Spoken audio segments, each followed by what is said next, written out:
জেরার মাধ্যমে ইনশাল্লাহ প্রমাণ করতে চেষ্টা করব দৃঢ়ভাবে যে ডিসিস্ট আবু সাইদ মারা যাননি, বরং প্রসিকিউশন ম্যাটেরিয়ালসে প্রদত্ত যে সুরতাল রিপোর্টে উল্লেখ আছে যে হেড ইনজুরিতে মারা গিয়েছেন, এই বিষয়টি ট্রায়ালে প্রমাণিত হবে বলে বিশ্বাস করি। আমি দুইজন আসামির পক্ষে প্লিড করেছি, একজন সুজন চন্দ্র রায় এবং আরেকজন এএসআই আমির হোসেন। আমার এই আসামি দুইজনের বিরুদ্ধে যে চার্জ গঠন করা হয়েছে এবং যে চার্জ বাংলায় পড়ে শোনানো হয়েছে তা আমার মেমোরিতে যেটুকু ধারণ করেছি, যেটুকু বুঝেছি সেই অনুসারে বলছি যে আপনি সুজন চন্দ্র এবং আপনি আমির হোসেন গত 16/7/2024 ইংরেজি তারিখে বেলা 2:17 ঘটিকার সময় বেগম রোকেয়া বিশ্ববিদ্যালয়ের 1 নম্বর গেটের সামনে ঢাকা রংপুর রোডের পশ্চিম পার্শ্বে আন্দোলনকারী নিরস্ত্র আবু সাইদকে গুলি করে হত্যা করেছেন। এই গঠিত অভিযোগের বিপক্ষে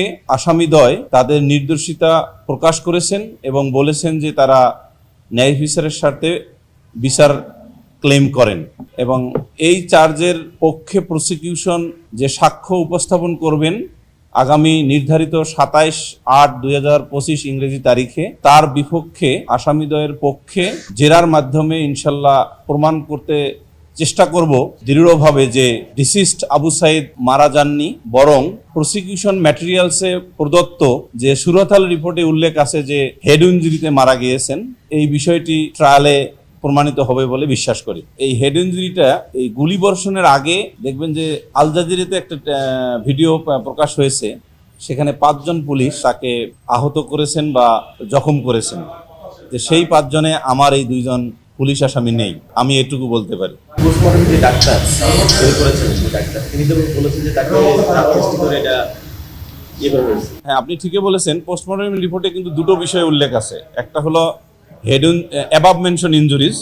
অ্যাবাভ মেনশন ইনজুরিজ বলতে দুটো ইনজুরিকে ইনক্লুড করে। একটা হলো head injury as well as 12 point যেটা সররা গুলি, সেই গুলির ইনজুরি। এখন ট্রায়ালে প্রমাণিত হইবে যে আসলে কোন ইনজুরিটাতে ভাইটাল ছিল এবং কোন ইনজুরির কারণে তার মৃত্যু ত্বরান্বিত বা সংঘটিত হয়েছে। It's a matter of trial through the assessment of evidence.